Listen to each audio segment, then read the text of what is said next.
White culture, if you could even call it culture, is based in racism. It was a narrative created by colonizers, like my Portuguese ancestors, in order to justify what they were doing to other people on the continent of Africa and even here in North America.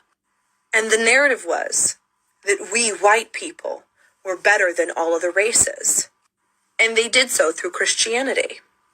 They took the Bible and different scripture verses, twisted it around in order to fit the narrative of colonialism and white supremacy, and also the patriarchy. And the patriarchy is white man in power. White supremacy is white man in power. Colonialism is white man in power. And Christianity, for the most part nowadays, is white man in power. There are historical references and proof where the Catholic Church actually said to enslave an African was to save their soul. The kidnapped and enslaved Africans that were here in North America were preached different scripture verses than were actually in the Bible. And that's why they weren't allowed to read.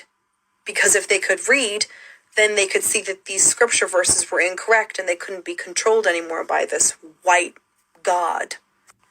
And white people, we didn't identify as white until colonialism.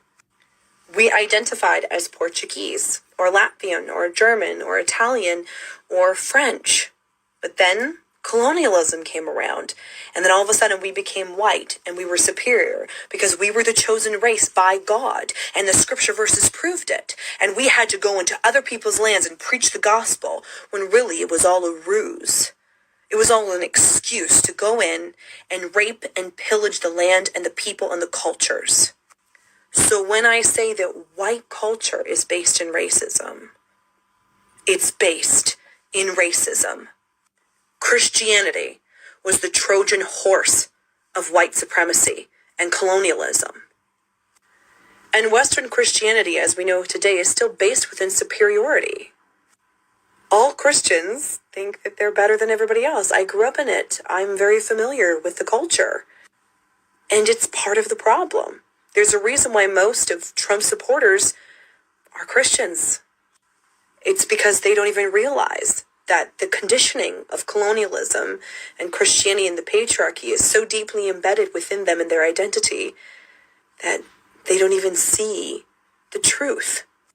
Christianity is based in superiority, in white superiority, in white culture, which is all based in racism.